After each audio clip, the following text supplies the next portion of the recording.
I had a stable hospital job, good pay, a safe path, and I was miserable.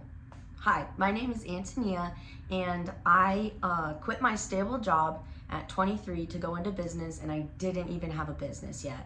I had no clue what I was doing, no clue what I wanted, and I just went for it.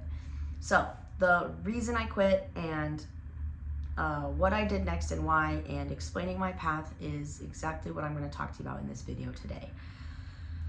I, at 20 years old, was in respiratory school, and I knew I didn't want to do that for the rest of my life, but my family was pretty medical based, so that was just kind of the way you went. It was nursing or healthcare management or something in the medical field because it was safe, it made you pretty good money, and it's always there.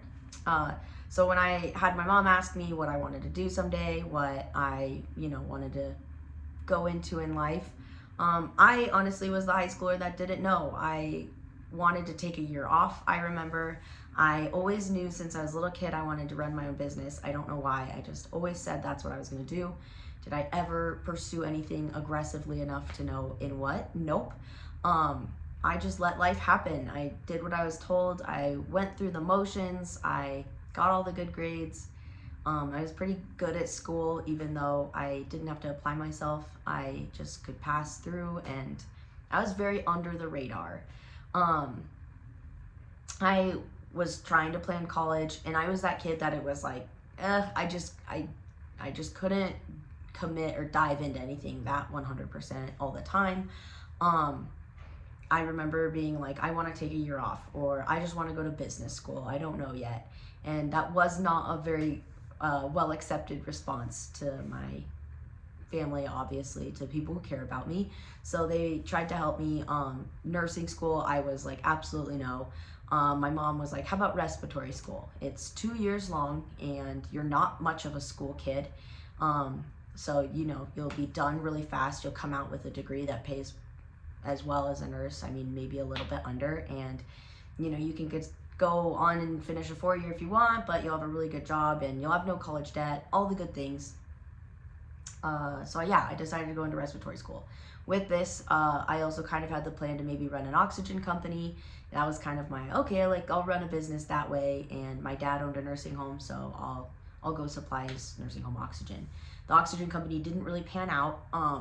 I finished respiratory school, and I remember being halfway through it, listening to a book called Atomic Habits, and halfway through school, I was like, oh my God, my habits suck. I have no thought process, no idea of what I do day to day. I just live life like a bag in the wind. And it kind of jostled me a little bit, and I was like, I want to do things I want to do, and what's the point of life if you're not doing that? So I kind of had this, oh shit, I don't want to be in respiratory, but I'm halfway through, what do I do? I finished school because I obviously, if you're halfway through something, you might as well just truck it out, right? COVID happened. So not only did I decide I don't want to be in respiratory, it's not like my life calling, but now I'm going into a field that I'm not too jazzed about, and it's at the worst time you could possibly go into this field. I remember my preceptor at the time was like, welcome to respiratory, on my first day of work. He's like, welcome to respiratory. Nobody knows what the fuck's going on. And I was like, sweet, how exciting. I figured the oxygen company didn't work out. So I finished school, it's COVID, I'll just go get a hospital job, which actually was really good for me because hospital jobs right out of school, they take a while. Usually respiratory is a pretty solid, stable field. There's not a lot of turnover. People like it.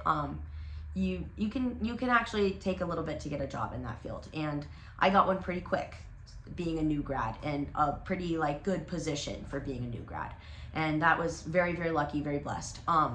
I also loved my hospital, and I loved my coworkers. Otherwise, I do not think I would have stuck it out as long as I did, and that was super, super lucky as well. But back to the point, I didn't want to be in respiratory. I finished school, straight into COVID. My last semester was the first lockdown. Go into respiratory, and I worked it for 2 years on night shift, which kind of wrecked me. Didn't enjoy. Saw a lot of stuff with COVID that was just like life-changing, altering. And I think I just got a whole new perspective on things. And I figured out that people just drift through life quite often and they just accept what comes. And that's kind of what I was doing. Is I didn't know what I wanted to do out of high school. I didn't really have a lot of, I had ambition in the sense of like, I was off doing things and I wanted to do more. I just didn't know what grabbed me the most. And so I just kind of did as told. And I didn't go out and try it. I didn't go out and find whatever that thing was. I was told, that's risky, or, this way's better, or do it because I did it this way.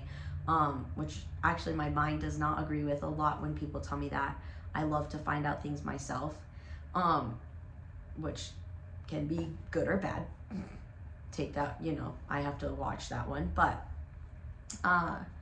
I just got a new perspective on life working through COVID. I saw a lot of death. I saw a lot of different things that really just shifts your mindset. And working through that, I then all of a sudden realized, like, I'm very kind of risk adverse. I really have to force myself to like go into something, take the shot at something. It takes me a very long time to do it. I talked about running my own business since I was a kid, and like I was clearly not doing that. And I would like say I was gonna, like do all these other things, help a marketing company for free on the side of me doing respiratory, like just trying things to feel like I was doing it. And I finally quit respiratory, and it wasn't even because I was like taking some deep dive into my business that I wish I had. It was actually just because I was kind of chasing like the money thing. I got into like learning about real estate a little bit, and I was like, cool, real estate would be great. I can go sell a house and make $50K and flip it and whatever. So I actually got in with a company that was doing wholesaling at the time, which during COVID, wholesaling in real estate was wild times. I literally caught the back end of it. So it was this huge thing. Everybody was making insane amounts of money on it. And then I like joined in with this company doing it, and they were making obviously a lot of money, could hire more people, and they hit like a stall point.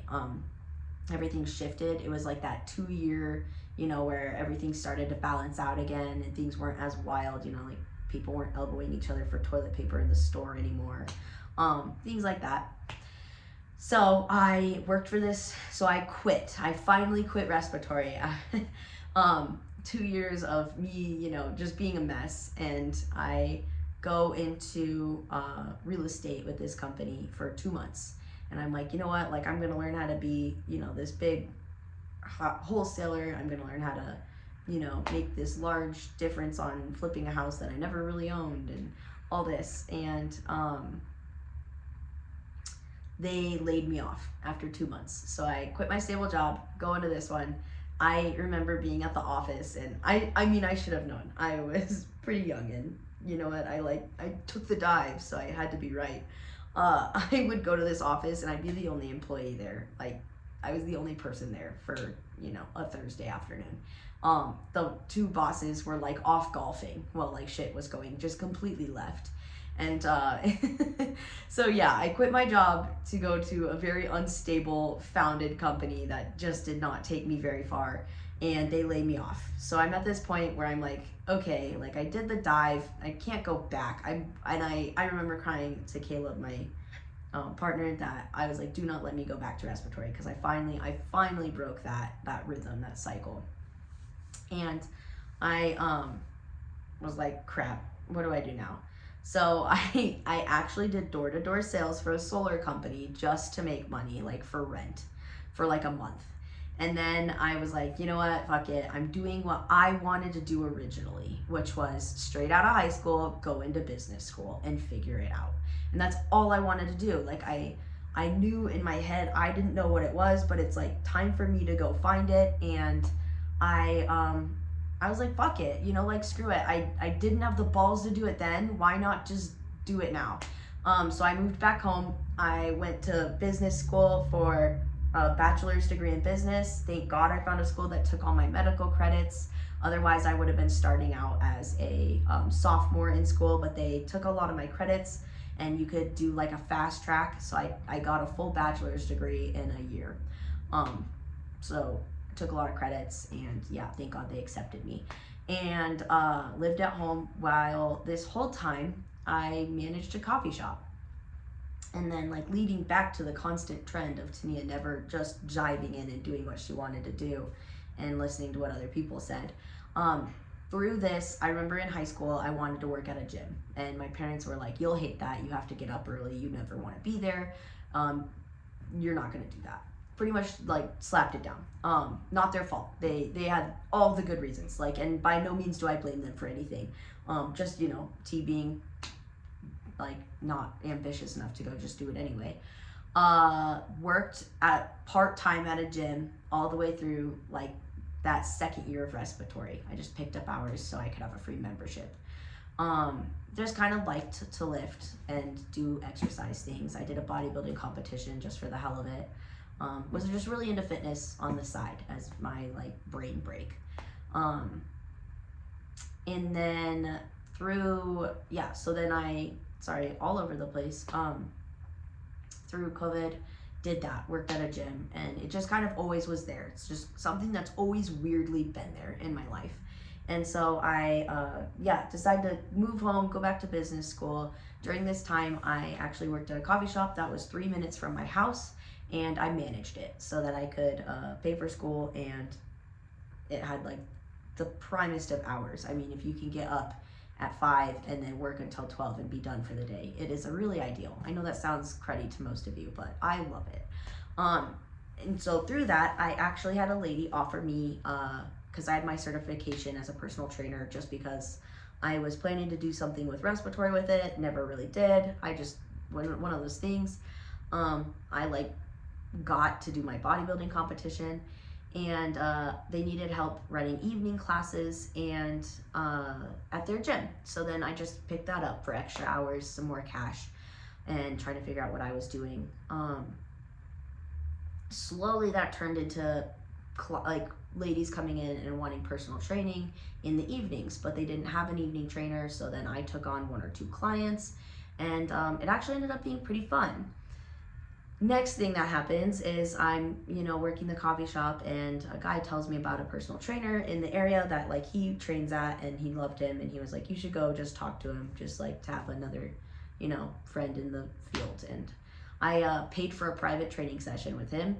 I did 1 round, and I was like, this is the most fun like thing I would do. Like, I think this is great that you just hang out with people, work out, and like feel really good. And I honestly loved it. Like, I'm a personal trainer, and I would first, and like the second I have extra cash, I go pay for someone to personal train me. I would 100% do it. With that, I was like, will you teach me how to do this? Because I like didn't go to school for this. I don't have any experience. I don't work at a gym, would you like kind of mentor me? So he mentored me for a while. I was just kind of, doing both the coffee shop and the gym. I only had like 1 or 2 clients, and I was just running some group classes. He just taught me how to do a lot of things, and that was great. So I did that for a year, finished my bachelor's degree, stopped managing the coffee shop slowly. That was really hard for me. I did love management. I did love running the coffee shop and having employees, and it was actually like, most people hate that. I think it was one of my best times of work, and I found out I really, really love it. Graduated college, did that, finished managing, kind of kept that up for a little bit, and then started diving harder into personal training and like creating more of a client base, learning how to market for that, learning how to find some more people and build up my clientele just by self-marketing, and using the empty space in the gym that I was training out of for the group classes. I was a contractor, so they let me just rent the space, and I just would book hours that it's empty. And then I hit a point where this gym in Longmont was not running me enough hours to be full-time. But like, I also couldn't, like, I wanted to quit my coffee shop job and start my own business. And I was just like in this, what the hell do I do? I never thought my business would be in personal training. I never thought like about fitness and selling that, but like, that's just what I know, and I love it and I enjoy it. But at the same time, like, I can't make this a full-time job. So I hit this, what do I do next kind of factor. And like, that's where God really came into play. I was training for my competition at the time, and I was at the gym in Mead. And when you go to a gym at a really regular time, you start to just like know people that are also there at that regular time. And I met this guy like just as I had been training, and he actually didn't know I was a personal trainer, but he saw one of my ads and he was like, I didn't know you were a personal trainer. That's badass. And I was like, yeah, I guess so, but like, it might not be going for much longer because I don't want to work for a big corporate gym and cut my pay, and the place I'm renting out only has a certain amount of time I can rent out, and it kind of got weird with like me doing classes plus being a trainer, and it was just kind of shifting. And he was like, well, you should do it at this empty gym in Mead. And I was like, empty gym in Mead? And I didn't even know it existed, but I got this really cool opportunity to train out of a gym that a guy has in a warehouse that he just has as a hobby and does athletic kids training out of and adult group training out of. So he didn't run a ton of hours, otherwise it was pretty empty, and I asked him if I could manage it and like help him grow the gym business, and he said yep and go for it. And so here I am, 2 years after I graduated from that bachelor's degree, not knowing what the hell I was going to do. And I am personal training clients through the day and run women's group strength training classes. And it has been honestly the most fun, awesome thing I've ever done. And I feel like if you want to talk about not knowing what's next, but at the same time, like feeling like everything is just coming together, it has felt that way. And I think that's incredible. So I haven't even laid out my story, ever since it's, I don't know, like I think about it, but I've never just spoken it out loud until now. That's where I am today. So that is me just kind of blurbing the last, 6 years of my life. And the point of all of that is that I am starting my YouTube channel for sure this time, because I've started multiple. We all have started things and stopped things 90,000 times. And I believe you can stop, you can pause, you can try something else, but you just can't quit. And sometimes it takes you right back to what you were trying to do prior, and you know that you have to try that again. So, starting it again. This is, I think, trial number 3 in the last 6 years of my life of starting a YouTube channel. And this is where we are. So I now run and manage a small gym here in Mead. I run women's strength training classes, and I do personal training. And that is my business today. It is called Laws Co, Personal Training and Personal Development. I will get into how I got to Laws Co on another video, but that is a whole nother very detailed kind of weird story that I'll save for itself. With that, the point of like this channel and just me filming and like what I have for you today is that I am going to just try to make as much content about my experiences, what I've learned, what I've been through, and like what I think we need to do as humans to find purpose in life, slowly through life as we go through it, and like what I've learned so far.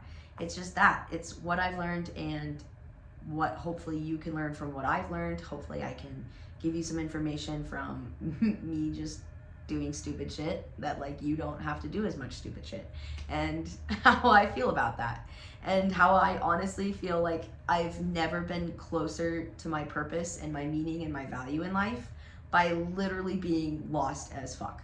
And like, I think that sounds wild at the same time as you probably do, but like it's always, things from the bird's eye view, right? Like, you don't understand it while you're in it, but after the fact, you're like, this all makes sense.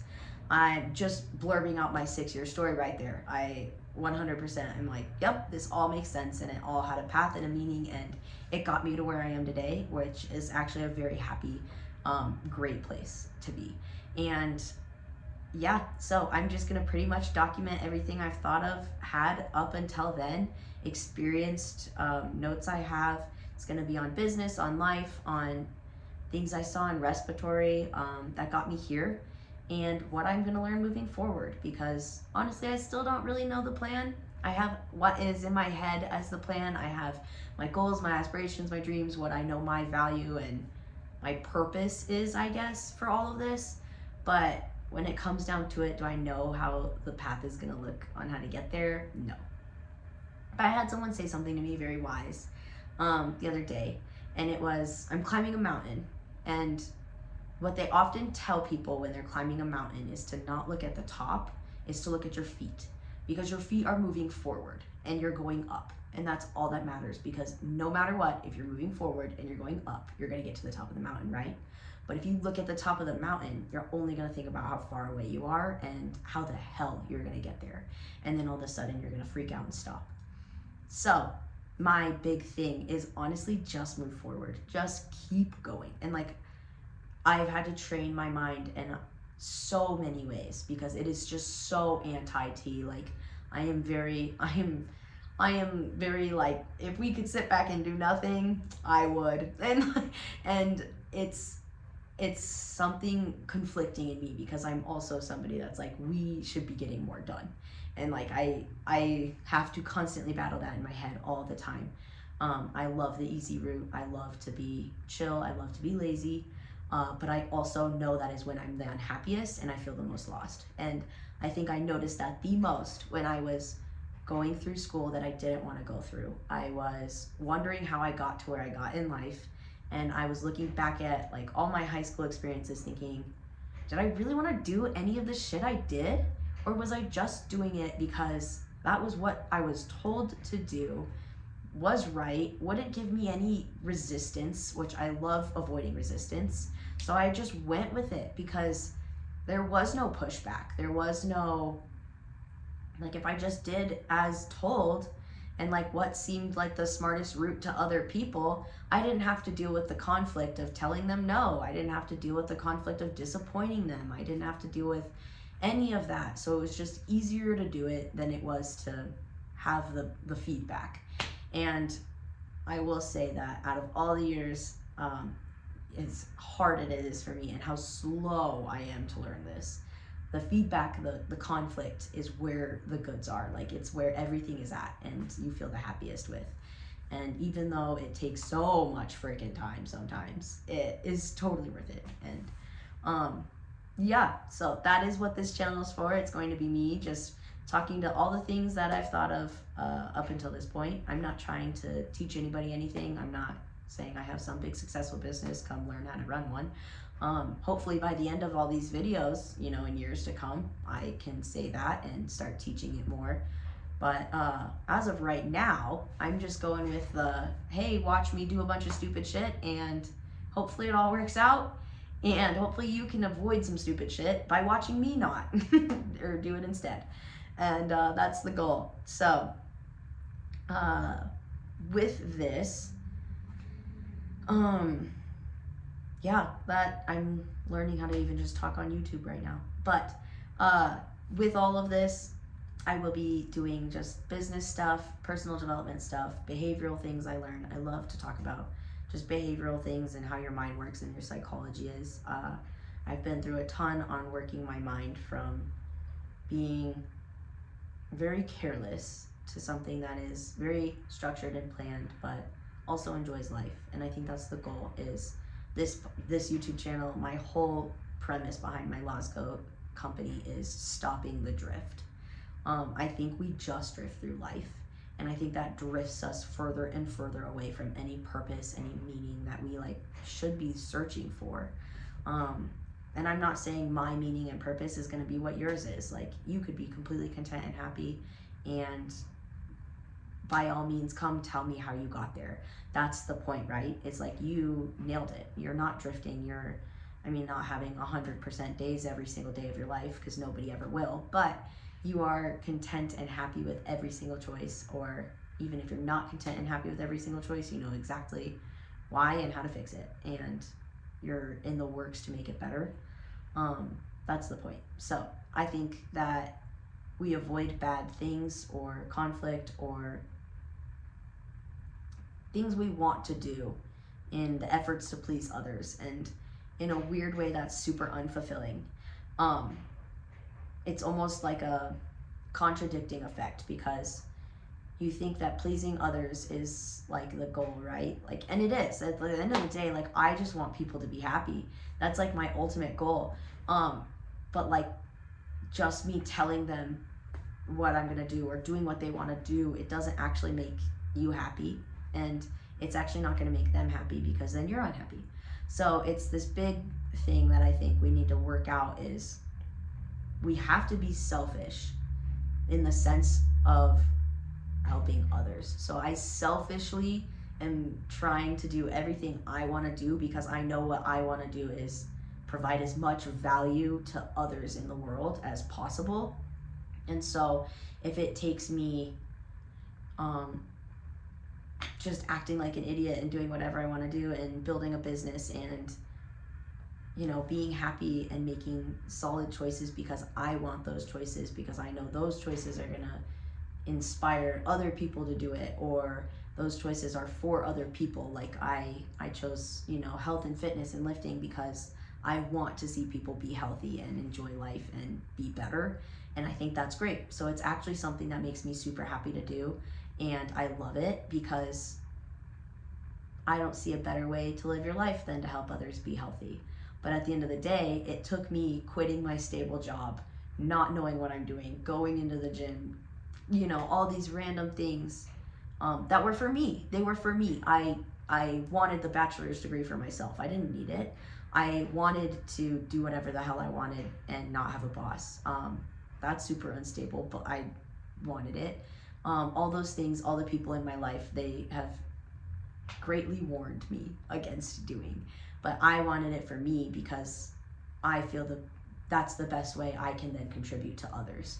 And so I think that's something that we miss, is we forget to do things that we want to do because we think we're pulling it away from somebody else. But in the end, sometimes doing what you want to do is the best way you can help and mass produce helping others. And that's my goal for everybody. Find your purpose, stop drifting through life, do whatever the hell you want to do if it actually is helpful and beneficial. Don't go wild, you know, take that with, please, some logic. But it's your life. And at the end of the day, one thing I learned from respiratory in my 2 years through COVID is like, life is so much more precious than you think it is, especially when you're told you might not have it anymore. It is unreal seeing the flip in someone's mind of, oh my God, I might not live. And I've had so many conversations with people where they take life very slack. And I'm not saying have like a constant existential crisis or anything. I'm just saying, remember that life is so short, and it may feel long, and it may feel just like treacherous sometimes and like a total fucking mess. But I promise you, like, none of that matters when you are told it might be over in about seconds, minutes, days. You do not understand the fear factor or the seriousness of that. And I'm not saying you should be scared of death. I'm saying that you should understand how lucky you are to be here, and how lucky you are to live life, and how lucky you are to have these choices. And honest to God, your life can change from one simple choice at any minute. And that's like an incredible thing, because like, you're never actually stuck, right? I mean, you might stay there because it's hard as shit to make that choice, but like, you're in reality never actually stuck where you are. You are choosing to be where you are, and like, you can change that at any point. And that's an incredible, incredible thing. That's what you call freedom, and that is the goal. So my whole exiting point here is, this is a YouTube channel to talk about stopping drifting through life. Grab it by the freaking horns, do some shit you want, and it's worth it. And I'm a testament to that, and I don't have much else to give, but I'm going to give the lessons that I have from that so far, and anything I continue to learn as I do that through life, because I'll be damned if I end up at the end of it regretting not doing something. And I hope that you have the same gumption and same thoughts towards that too, just listening to this today and continuing forward to my journey and what I learned. No regrets and living life. So stop the drift, stop drifting, and enjoy life. And I'm going to say that until it's just pounded through your head. No more drifting, and none of us are. We're going to live the best lives. Yeah, and that is my end of video today. Video number 1. I hope to see you guys next time, and we'll have probably way more laid out explanation of my life that is a little bit more chronologically based and a little bit more organized. We're going to see how it goes. See you tomorrow, guys.